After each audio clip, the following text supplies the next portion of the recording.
States to award the highest military honor to an American soldier who demonstrated exceptional courage to protect his men and defend our nation. This operation was the bloodiest battle of the Iraq War. He just took over. David took over. Bleeding and badly wounded, David had single-handedly defeated the forces who had attacked his unit and would have killed them all had it not been for the bravery of David. David, today we honor your extraordinary courage. We salute your selfless service, and we thank you for carrying on the legacy of American valor. You inspire us. You are truly brave.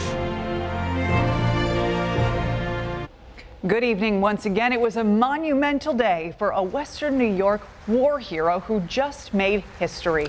Iraq War veteran David Bellavia received the highest military honor from President Trump during a ceremony held in the East Room at the White House. This recognition is for his bravery in the Second Battle of Fallujah in November of 2004 in Iraq. The former staff sergeant's actions saved the lives of a number of his platoon members. As 7 Eyewitness News senior reporter Eileen Buckley shows us tonight, Bellavia is the first living veteran from the Iraq War to receive the Medal of Honor.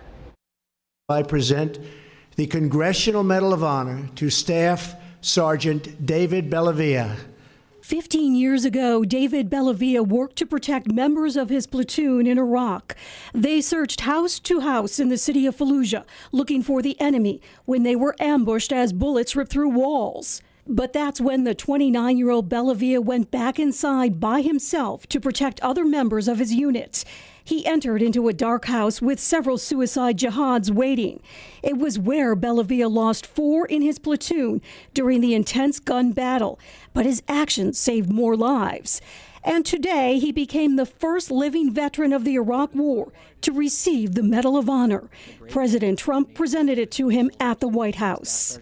As David remembers, his grandfather's stories were always vivid, with source of pride, and they were delivered very beautifully.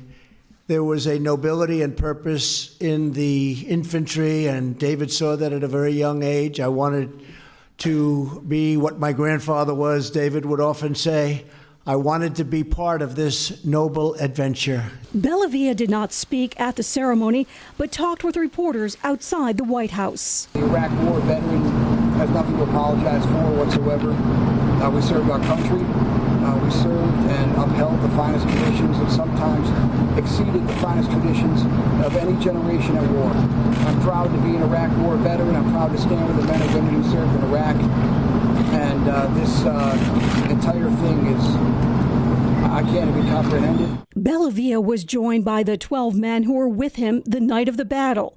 He was nominated for his top honor by his former company commander, Colonel Doug Walter. He nominated Bellavia in January of 2005. He said he knew the process could take years for consideration and was not sure why it came up for review.